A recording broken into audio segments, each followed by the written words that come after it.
So I was really surprised. I saw an interview you did on a radio show where you were talking about abortion. And I think this got a lot of play in conservative media, conservative circles, where you were talking about, and this is your quote, there's a lot of parts of the Bible that talk about how life begins with breath. So even that is something we can interpret differently. It obviously, in my circles, was passed around everywhere because I think the interpretation from pro-life people like me was that you meant a baby actually being born. And then possible, there's a lot of controversy with Governor Northam and what it means and what time a woman should be able to have an abortion. I just wanted you to clarify because I found that statement to be pretty radical. Well, I'm just pointing to the fact that different people will interpret their own moral lights and, for that matter, interpret Scripture differently.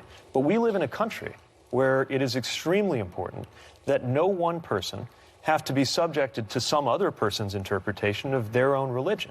I know we're not going to agree. Partial birth abortion is something that was coming up in, like I said, Governor Northam. It was a huge controversy when he was running for governor. I think people, even Democrats, and there are a lot of pro-life Democrats in the country, want to know exactly where your line is, because you will be the president if you win. Right, but my point is that it shouldn't be up to a government official to draw the line. It should be up to the woman who's confronted with the choice.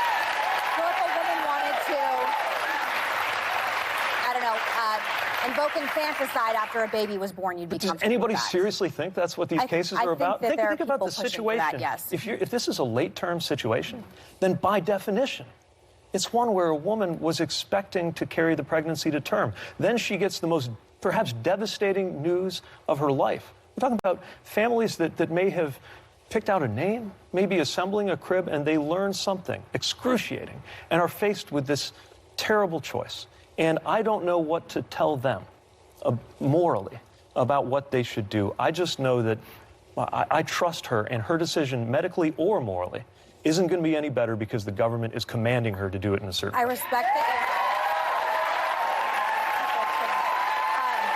To put a peg on it, I respect what you're saying because you didn't back down from it. This is going to hurt you in the middle of the country with the Republicans you're trying to win over. People like me, this is a hard line, and quite frankly, that answer is just pretty. It's just as radical as I thought it was. I'm sorry. So wait.